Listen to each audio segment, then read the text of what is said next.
IT job కోసం చూస్తున్నారా? ఐటీలో కెరియర్ బిల్డ్ చూసుకోవాలనుకుంటున్నారా? అయితే సమాధానం కోడింగ్ ట్యూటర్ అనేది అయింది. సడన్‌గా అయింది. అందులోనూ రెడ్ ఫోర్ట్ ఒక ప్రామినెంట్ ప్లేస్‌లో జరిగింది. కార్‌లో జరిగింది. సూసైడ్ బాంబర్‌లున్నారని. వాట్ ఎగ్జాక్ట్‌లీ హ్యాపెండ్ అండి? ఏం జరిగిందక్కడ? దీనికి ఒక బ్యాక్ స్టోరీ ఉంది కవిత గారు. మీకు చెప్పినట్లనే 3 రోజుల ముందు జమ్మూ కాశ్మీర్ పోలీస్ రేడ్లు మొదలుపెట్టారు అక్కడ. జైషే మహమ్మద్ పోస్టర్స్ ఒక 2 వారాలు 3 వారాల ముందు జైషే మహమ్మద్ పోస్టర్స్ కాశ్మీర్ వ్యాలీలో కనిపించింది. అనంతనాగ్, పుల్వామా ఏరియాస్లో. తర్వాత సీసీటీవీ చూసినప్పుడు 2-3 కనిపెట్టారు. వాళ్ళు పట్టుకున్నారు పోలీసు వాళ్ళు. వాళ్ళని ఇంట్రోగేట్ చేసేటప్పుడు నెక్స్ట్ లింక్ ఎక్కడ వచ్చిందంటే 3 డాక్టర్స్ ఉన్నారు, వాళ్ళు డబ్బులు ఇచ్చి చేయించారని చెప్పి వీళ్ళు స్టేట్మెంట్ ఇచ్చారు. These are uneducated illiterate guys. దాని తర్వాత ఈ డాక్టర్ వల్ల వెంటబడి ఫరీదాబాద్లో ఒక డాక్టర్ దొరికారు. Another was something somewhere in Punjab Haryana వైపు దొరికారు ఒకరు. Both are working doctors, medical doctors. దాని తర్వాత 3వ మనిషి కోసం పోలీసులు లేవలాడుతున్నప్పుడే ఈ బ్లాస్ట్ జరిగింది. సో మీరు చెప్పినట్ల ఒక డాక్టర్ దగ్గర ఏమో క్యాస్టర్ ఆయిల్ దొరికింది, చాలా హ్యూజ్ క్వాంటిటీస్లో క్యాస్టర్ ఆయిల్. క్యాస్టర్ ఆయిల్తోని రిసిన్ అని చెప్పి ఒక కెమికల్ తయారు చేస్తారు, which is a very poisonous chemical. అది మీరు నీళ్ళలో కలిపితే కూడా టేస్ట్ మీకు రాదు దాన్ని.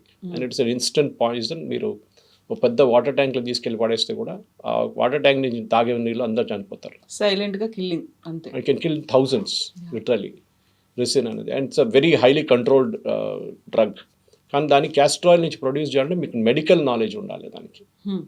So this guy the doctor obviously had the medical knowledge. ఎట్లా దాన్ని కన్వర్ట్ చేయాలని చెప్పేసి ఐదర్ ఇంట్లో ల్యాబ్ సెటప్ చేసుకొని ఎట్లా తయారు చేసి క్యాస్టర్ ఆయిల్ ఉంచుకున్నాడు. That was huge quantity.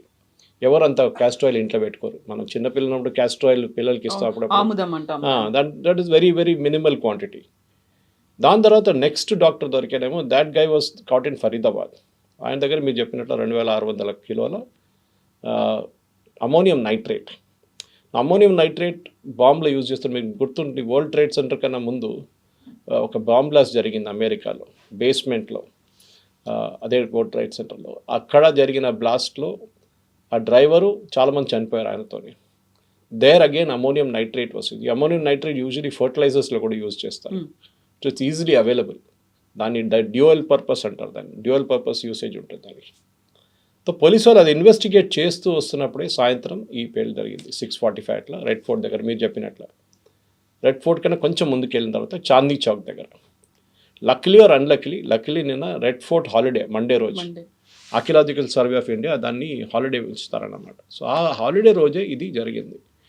దానికోసం కొంతమంది విక్టిమ్స్ తగ్గారు, కానీ there is a bigger picture to it. So ఇందులో సూసైడ్ బాంబర్స్ అనేది కూడా ఉంది అనే మాట వినిపిస్తోంది. ఆ కారులో ఉన్న వాళ్ళే చేశారు ఈ పని అనేది. కారులో ఉన్నటువంటి 3 మరణించారు. బట్ ఆ కార్ ఎవరి పేరు మీద ఉంది అనేది మూలాలు కూడా చెక్ చేసి చూస్తే పుల్వామాలో ఉన్నటువంటి ఒక ముస్లిం దాన్ని ఓన్ చేస్తున్నాడు అనేది ఉంది. ఆ 3 ఎవరు అనే దాన్ని కూడా ఇప్పుడు పెద్ద క్వశ్చన్ మార్క్ అయింది. సో ఇప్పుడు చెప్పినట్టు చాందీ చౌక్ దగ్గర ఒక రెడ్ లైట్ దగ్గర కార్ స్లో డౌన్ చేస్తుంది. దానికన్నా ముందు ఇప్పుడు సీసీటీవీ ఇమేజెస్ అనలైజ్ చేస్తే పోలీసు వాళ్ళు ఏమంటున్నారంటే 3 గంటల సేపు ఇది రెడ్ ఫోర్ట్ పార్కింగ్లో ఈ కారు ఉండే 3 గంటల సేపు. దాని తర్వాత అక్కడి నుంచి బయటికి తీస్తున్నప్పుడు ఒక డ్రైవర్ చాలా క్లియర్గా కనిపిస్తున్నారు, కానీ వెనక సీట్లు ఎవరైనా ఉన్నారో కనిపించట్లేదు క్లియర్గా. So we still don't know దాంట్లో 2 ఉన్నారో 3 ఉన్నారో 1 ఉన్నారు. యూజువలీ ఫిదాయన్ అటాక్ అంటే సూసైడ్ బాంబింగ్ అటాక్ చేసి మనం పుల్వామాలో చూసాం. ఇది సిఆర్పిఎఫ్ వల్ల కాన్వాయ్ మీద దాడి చేసినప్పుడు 64 మంది చనిపోయారు. సింగిల్ మంది 1% డస్ ఇట్. 3-4 ఉండరు కార్లో. ఈ ఫరీదాబాద్ ఒక పోలీసు వాళ్ళు పట్టుకున్న తర్వాత డాక్టర్ని ఆయన ఇంట్రోగేట్ చేస్తున్నప్పుడే వీళ్ళకి పాసిబుల్గా వీళ్ళకి ప్యానిక్ అయ్యారు. వీళ్ళు నెక్స్ట్ మా మీద వచ్చి పడతారని చెప్పి బహుశా కార్లో ఆ కెమికల్స్ అంతా తీసుకొచ్చి కార్లో పెట్టుకున్నారు. వాళ్ళు దాని తర్వాత 3 గంటల సేపు తిరిగారు. ఏం చేయాలో తెలియదు, ఎందుకంటే వాళ్ళు ప్యానిక్ అయ్యారు. పోలీసు వాళ్ళు 100% మమ్మల్ని పట్టుకుంటారని తెలిసిపోయింది. కార్ ఇష్యూ పక్కన పెడదాం ఫర్ నౌ. ఇది ఎందుకు చేశారనేది that is the first question. Car మనకు తెలిసిందే ఇట్ చేంజ్ హ్యాండ్స్ అన్నమాట. కానీ ఇది అక్కడే పేల్చాలని ప్లాన్ చేశారా, లేకుంటే కొంచెం ముందుకు వెళ్తే సెంట్రల్ ఢిల్లీకి వెళ్ళిపోతారు. కొనాట్ ప్లేస్ అక్కడ 15 minutes from Chandni Chowk is Connaught Place. Evening ట్రాఫిక్లో మ్యాక్సిమం 20 minutes వెళ్ళిపోతారు. అక్కడికి వెళ్ళే ముందు యాక్సిడెంటల్గా అది పేలిందా, బికాస్ దీన్ని డెటనేటర్స్ కనెక్ట్ చేసి ఉంటారు, ఫైరింగ్ మెకానిజం ఉంటుంది. అది కూడా సిఎన్జి ట్యాంక్ పక్కన పెట్టేది. This was the hybrid car i20 హండై. దాంట్లో పెట్రోల్గా వాడుకోవచ్చు, సిఎన్జిగా వాడుకోవచ్చు. And CNG is very deadly. మనం చూసాం చాలా మటుకు రీఫిల్లింగ్లో ఇల్లీగల్గా కన్వర్ట్ చేస్తున్న సిఎన్జి వెహికల్ చాలా మటుకు ఎక్స్ప్లోడ్ అవుతుంది. ఫస్ట్ అదే అనుకున్నారు. ఈ బ్లాస్ట్ జరిగినప్పుడు ఇనీషియల్ అజంప్షన్ ఏముండే అంటే సిఎన్జి వెహికల్ పేలింది, కానీ తర్వాత దీని ఇంపాక్ట్ చూస్తే తెలిసిపోయింది సిఎన్జి కాదు, ఇది something extra contributed to it అనేది. సో దాని తర్వాత వెహికల్ని అనలైజ్ చేశారు, ఎందుకంటే అక్కడి నుంచే కదా మాకు మెయిన్ ఇది వస్తుంది, టిప్స్ వస్తుంది. వెహికల్ అనలైజ్ చేస్తే మీరు చెప్పినట్లు first it is own by somebody from Haryana, Salman అని చెప్పక ఆయన హర్యానా రిజిస్ట్రేషన్ ఉండే. ఆయన ఏమన్నారు, నేను ఓక్లాలో ఒక దేవేందర్ అనే మంచిగా అమ్మానని చెప్పారు. సో దేవేందర్ని కూడా పోలీసులు కస్టడీలు తీసుకున్నారు. ఆయన ఇమీడియట్గా ఏం చెప్పారంటే నేను ఇంకోనికి అమ్మాను, that was sold in Jammu Kashmir Pulwama through third person. ఆయన్ని తర్వాత మనం చూసాం, ఫోటోలో కనిపించారు నిన్న రాత్రి, but he's not the actual person. ఇప్పుడు ఇవాళ పొద్దున వచ్చిన రిపోర్ట్ ప్రకారం వాళ్ళ ఇద్దరు బ్రదర్స్ ఉన్నారు, ఇద్దరు బ్రదర్స్లో ఒక బ్రదరు, కానీ car was taken by third person. వీళ్ళిద్దరు ప్లంబర్, ఒకడు ఎలక్ట్రీషియన్, ఉమర్ రషీద్ ఏదో అని పేరు ఉంది. సో వాళ్ళలో ఒకరు కారు తీసుకుంటున్న ఫోటోగ్రాఫ్ ఒకటి ఉంది. మనం యూజువల్లీ ఎప్పుడైనా కొత్త కారు తీసుకుంటే ఒక ఫోటో తీసుకుంటాం చూడండి, it is very valuable picture, retain చేసుకోవాలి వీళ్ళందరూ. దాని నుంచి హింట్ వచ్చిందన్నమాట మెయిన్గా యూస్ కార్. ఈ కార్ ఓఎల్ఎక్స్లో కూడా పెట్టారు ఒకసారి సేల్కి. సో పోలీసు వాళ్ళు అక్కడ ఇన్వెస్టిగేట్ చేసి ఈ కార్ నెంబర్ మళ్ళీ ఓఎల్ఎక్స్లో కనిపించింది. ఇక్కడ మన ప్రేక్షకులకు నేను ఒక I want to give them big good suggestion, if they follow it nothing like it. Sadhvi Pragya కేసులో మాలేగాంలో కూడా మనకు తెలుసు, ఆమె దగ్గర మోటార్ సైకిల్ ఒకటి ఉండే, ఆమె మోటార్ సైకిల్ అమ్మేశారు ఎవరికో, కానీ ఆ పర్సన్ రిజిస్ట్రేషన్ చేంజ్ చేయలేదు. అదే మోటార్ సైకిల్ బాంబు పెట్టి ఎవరో పేల్చారు.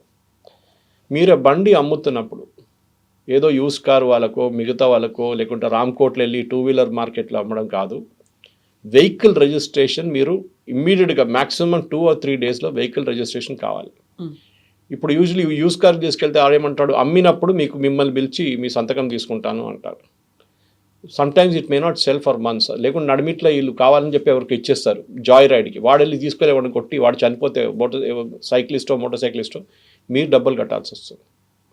This is the big thing. Vehicle transfer అనేది కంపల్సరీగా చేపియాలి. ఇప్పుడు ఈ కేసు ఏం జరిగిందంటే ఎవరికి పేపర్ లేకుండా అమ్మారు వెహికల్స్, డబ్బులు తీసుకున్నారు వెహికల్ ఇచ్చేసారు, డబ్బులు తీసుకున్నారు వెహికల్ ఇచ్చేసారు, నడిపించుకుంటున్నారు. ఎవరికి ఇంత డౌట్ ఎందుకు రాలేదు? సల్మాన్ అనే మంచిగానే డౌట్ రావాలి ఉండే కదా, నా కారు ఇంకోటికి ఇచ్చినప్పుడు నా తల మీద వచ్చి పడుతుంది, కానీ వీళ్ళకి ఇంపాక్ట్ తెలియదు. నా కార్ 3 సార్లు అమ్మాయి నేను ఇప్పుడు దాకా. 3 cars which had all 2 cars earlier cars. Maruti 800 9 years తర్వాత అమ్మాను, అండ్ మా టాటా ఇండిగో ఉండే దాని తర్వాత, దాన్ని కూడా అబౌట్ 8 years తర్వాత అమ్మాను. ఈ 2 కార్లు అమ్మినప్పుడు ఐ మేడ్ ష్యూర్ ఎవరికి అమ్మానో ఆయన దగ్గర పక్కన నిలబడి పని చేయించాను నేను ఆన్లైన్లో, and it was registered and transferred. Second car also same thing, Trimulgherry ఆర్టీఓలు తీసుకెళ్ళి అక్కడ నిలబడి చేయించాను నేను రిజిస్ట్రేషన్. ఇది చాలా ఇంపార్టెంట్. సరే, ఈ టెర్రర్ కేసుకి తిరిగి వస్తాం మనం. ఈ టెర్రర్ కేసులో ఇప్పుడు పోలీసు వాళ్ళు ఏం చెప్తున్నారంటే, ఈ కార్ డ్రైవ్ చేస్తున్న మనిషి వన్ ఆఫ్ ద డాక్టర్స్, 3వ మనిషి, ఆయన దొరకలేదు వాళ్ళకి. దీన్ని ఫరీదాబాద్ మాడ్యూల్ అంటున్నారు. అంటే ఫరీదాబాద్లో ఉన్న ఇల్లు దొరికింది, అక్కడ 2 డాక్టర్లు ఉన్నారు, కానీ ఒకరే దొరికిండు, ఇంకోటి పారిపోయిండు. So this was the person who took the car, and దాని ఇన్వెస్టిగేషన్ ఇంకా నడుస్తుంది. బహుశా ఇవాళ ఈవినింగ్ రేపు పొద్దున్న దాకా దాని డీటెయిల్స్ మనకు వచ్చేస్తుంది. ఎందుకు చేశారు?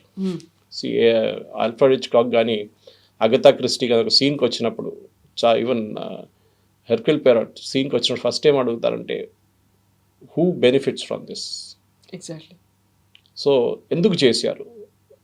ఇప్పుడు మనం దానికి ఒక బ్యాక్ స్టోరీ ఉంది. జైషే మహమ్మద్ డెప్యూటీ ఒక 3 వారాల ముందు ఒక వీడియో రిలీజ్ చేసి, భారతదేశంలో మేము ఒక పెద్ద హిందుస్థాన్ మే హమ్ బహుత్ బడా ఎక్ జంగ్ కర్నే వాలే హం, దిస్ టైమ్ ఫ్రమ్ బంగ్లాదేశ్ అన్నారు. పాకిస్తాన్ వైపు నుంచి కాదు, ఎందుకంటే అక్కడ మొత్తం ఆర్మీ కాన్సన్ట్రేషన్, ఇండియన్ ఆర్మీ అక్కడ ఫుల్ అలర్ట్లో ఉన్నారు. బంగ్లాదేశ్ వైపు నుంచి వస్తుంది ఈసారి అని చెప్పారు. హఫీజ్ సయీద్ అసిస్టెంట్ ఆయన. This videos there on internet. So అది ఫస్ట్ ఇండికేషన్ ఉండే. ఇప్పుడు చాలామంది అడుగుతున్నారు, అంటే మన ఇంటెలిజెన్స్ వాళ్ళు ఏం చేస్తున్నారు, నిద్రపోతున్నారా అని. మనకు తెలియకుండా చాలా ఇంటెలిజెన్స్ వాళ్ళు చాలా టెర్రరిస్ట్ అటాక్ ఆపారు. వాళ్ళు ఎప్పుడు మాట్లాడరు దాని గురించి. ఇంగ్లీష్లో ఒక సేయింగ్ ఉంది, terrorist has B lucky only once, security agency has B lucky always. 100%, కానీ 99% దే విల్ బి లక్కీ, 1% ఇట్లా చేతిని జారిపోతారు. చాలామంది కంపేర్ చేస్తారు, యూఎస్లో 9/11 జరిగిన తర్వాత ఇవాళ దాకా యూఎస్లో ఒక్క టెర్రర్ అటాక్ కూడా జరగలేదు, ఎందుకు అని. దానికి కారణాలు ఉన్నాయి కవిత గారు. మీరు you have travel to US, you know how it is. Very strict checking at the airports. మీరు ఎవరు, ఎందుకు వస్తున్నారు, ఎప్పుడు దాకా ఉంటారో, ఎక్కడ వెళ్తారు, మీకు వీసా ఇష్యూ చేసేప్పుడు ఆ ప్రాసెస్ స్టార్ట్ అవుతుంది. అది చాలా క్రూషియల్. మన దేశంలో ఏమైపోతుందంటే 140 కోట్ల మంది open borders. Nepal is a total open border. Myanmar వైపు ఇప్పుడు కొంచెం ఫెన్సింగ్ వేస్తున్నారు. బంగ్లాదేశ్ కూడా టోటలీ ఓపెన్ బార్డర్.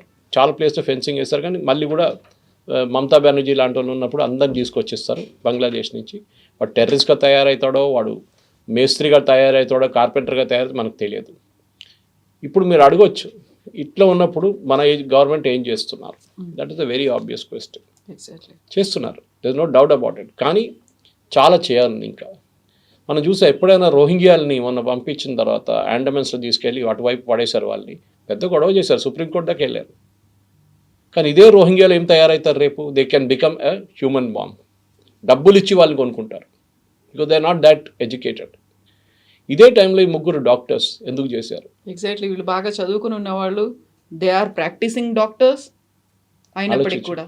ఆలోచించండి, Osama bin Laden was an engineer, that too from a చాలా very rich family. The bin Laden family అంటే సౌదీ అరేబియాలో కన్స్ట్రక్షన్ సెక్టర్లో వన్ ఆఫ్ ద బిగ్గెస్ట్. అక్కడి నుంచి some brain washing, he moved out. Religious మొత్తం తలకెక్కిచ్చేసింది మొత్తం. దాంట్లో ఆయన పిచ్చి పట్టేసి టెర్రరిజంలో వచ్చేసింది. Ayman al Zawahiri, his assistant, was a doctor. So education దీనికి సంబంధం లేదు కవిత గారు. ఎడ్యుకేషన్ అండ్ రిలీజియన్కి ఒక లింక్ ఉంది.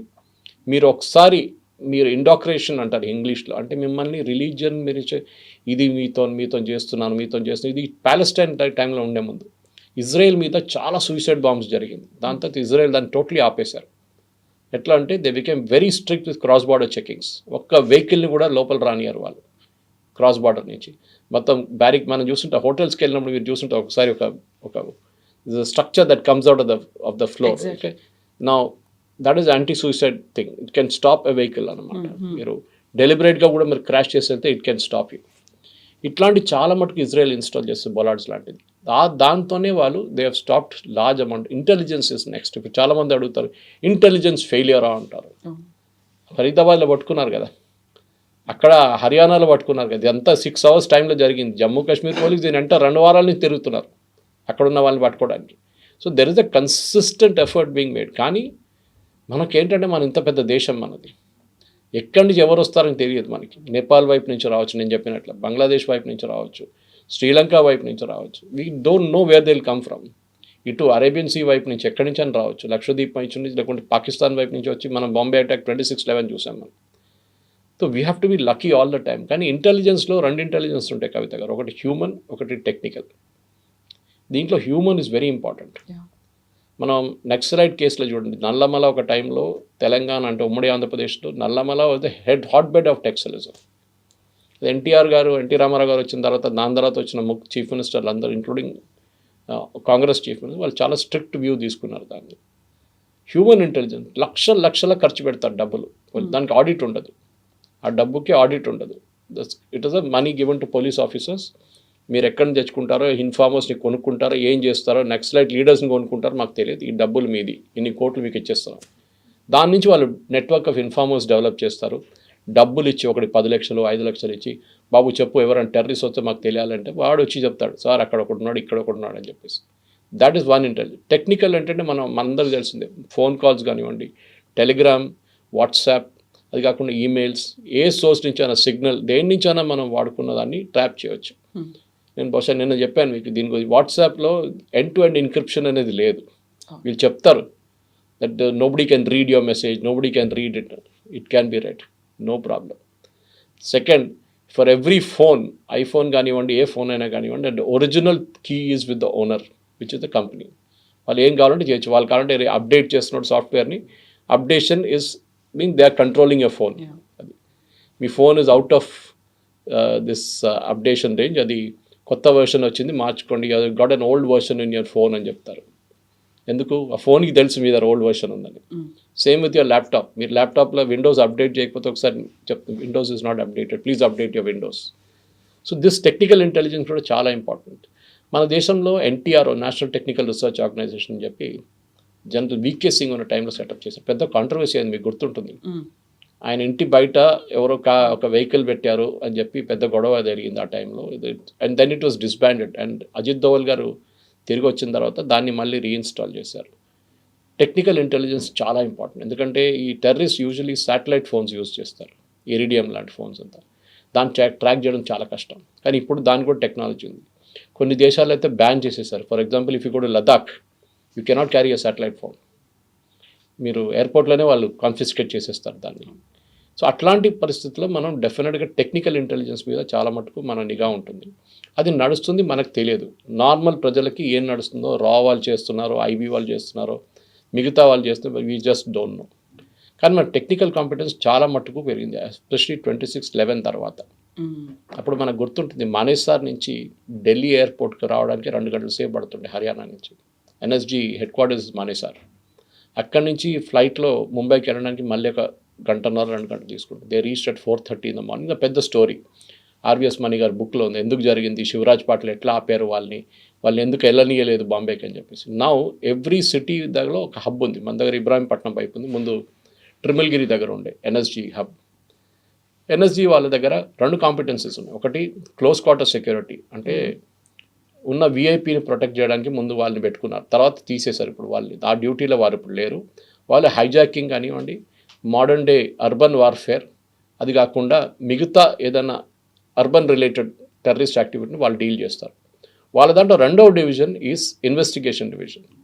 సైంటిఫిక్గా ఫర్ ఎగ్జాంపుల్ ఒక బాంబ్ బ్లాస్ట్ జరిగింది అనుకోండి, ద మోస్ట్ క్రూషియల్ థింగ్, అది నేను చూసి నాకు చాలా బాధ అనిపించింది కవిత గారు, అందరు అక్కడిక్కడ నడుస్తున్నారు, పబ్లిక్ ఫోటోలు తీసుకుంటున్నారు, సెల్ఫీలు తీసుకుంటున్నారు. ఆ క్రైమ్ సీన్ని మీరు ముట్టకూడదు, అది ఇజ్రాయెల్ దగ్గర నుంచి నేర్చుకోవాలి.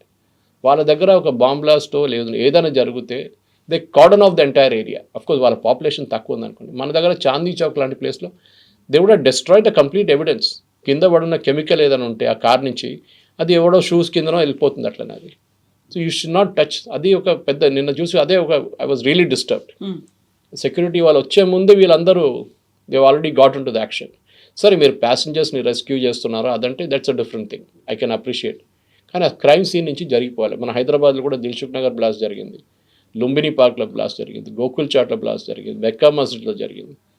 ఇక్కడ అన్ని చోట్లలో మనం చూసాం, ఎక్సెప్ట్ ఫర్ లుంబిని పార్క్, అక్కడ కొంచెం క్రౌడ్ని ఇమీడియట్ మూవ్ చేసేస్తారు. మిగతా అన్ని ప్లేసెస్లో మన వాళ్ళు వచ్చి అక్కడ ఇక్కడ నడుచుకుంటూ వెళ్ళారు. That destroy the evidence will get destroy. రేపు కోర్టులో వీళ్ళని ప్రాసిక్యూట్ చేయాలంటే ఎవిడెన్స్ కావాలి మనకి.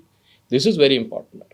ఈ మధ్యనే ఇంటెలిజెన్స్ రిపోర్ట్స్ అనేవి వచ్చాయి అనేది, పీఓకేలోకి ఎంటర్ అయిపోయారు అనేది, లైన్ ఆఫ్ కంట్రోల్లో కూడా ఎంటర్ అయిపోయారు, డ్రోన్స్తో వాళ్ళు ఆపరేట్ చేశారు, ఎక్కడైతే వీకర్గా ఉందో ఎక్కడైతే వల్నరబుల్గా ఉందో అక్కడ నుంచి వాళ్ళు లోపలికి వచ్చారు. దే ఆర్ ప్లానింగ్ 2 రకాలుగా చేస్తున్నారు. ఒకటేమో డ్రగ్స్ కావచ్చు, లేకపోతే ఇల్లీగల్గా వెపన్స్ని ఒక మాఫియా లాగా చేస్తున్నారు. ఇంకొకటి ఇక్కడ ఉన్నటువంటి స్లీపర్ సెల్స్ని చాలా యాక్టివ్ చేస్తున్నారు అనే దాంతో పాటుగా ఎక్కడైనా సూసైడ్ ఫిదాయిన్ అటాక్స్ చేయడానికి కూడా సూసైడ్ బాంబర్లు కూడా రెడీగా ఉన్నారు, వాళ్ళని యాక్టివేట్ చేస్తున్నారు అనేమాట. సో అది వచ్చినటువంటి 1 వీక్లోనే ఈ ఇన్సిడెంట్ జరిగింది అంటే మీరు చెప్పినట్టుగా ప్రతిదానికి జాయినింగ్ ద డాట్స్ అనుకుంటే they have a bigger plan అని అర్థమవుతోంది కదా. కరెక్ట్. ఇప్పుడు అదే జరిగింది. ఇప్పుడు ఈ కేసులో it is more of a local.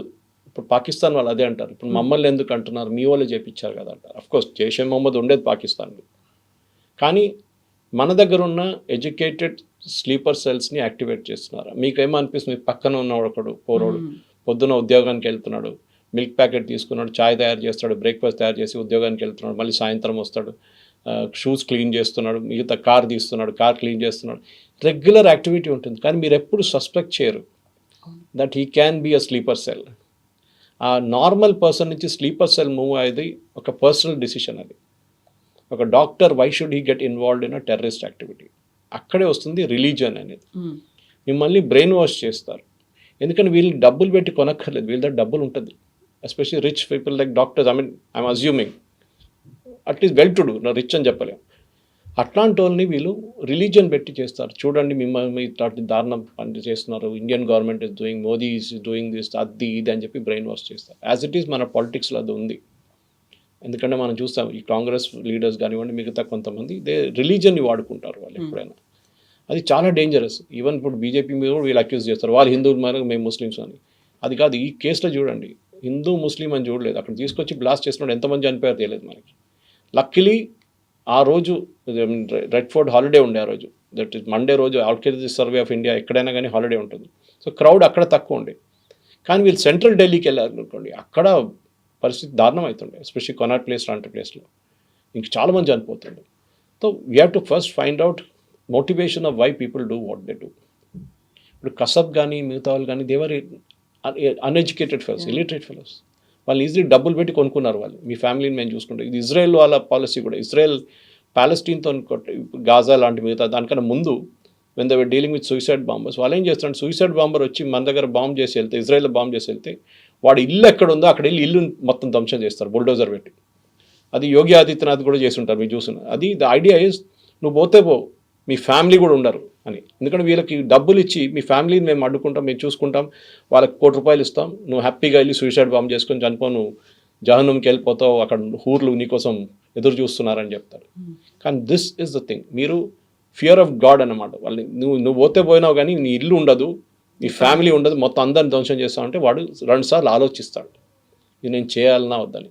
We don't know. ఈ ఇద్దరు కస్టడీలో ఉన్న డాక్టర్స్ని ఇంటరోగేట్ చేస్తే వాట్ మోటివేటెడ్ దెమ్, ఎందుకు చేస్తున్నారు ఇట్లాంటి పనులు అనేది అప్పుడు తెలుస్తుంది.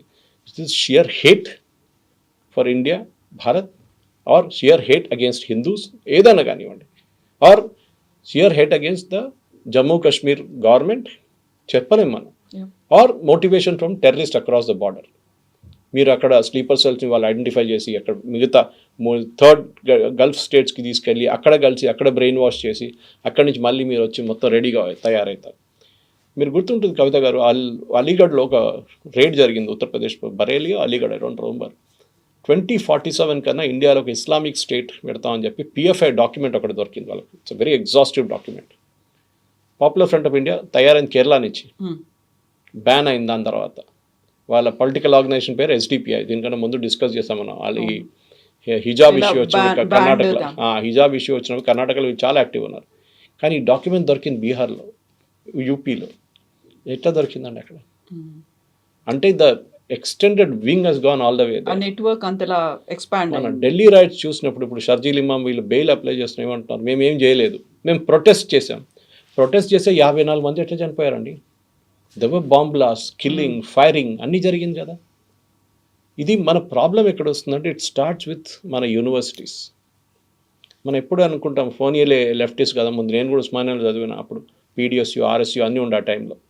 అప్పుడు ఏబీ పీపుల్ బయటకు దిగడానికి భయపడుతుండే. రామచంద్రరావు లాంటి, మురళీధర్రావు గంటలో లాంటి వాళ్ళు భయపడుతుండే.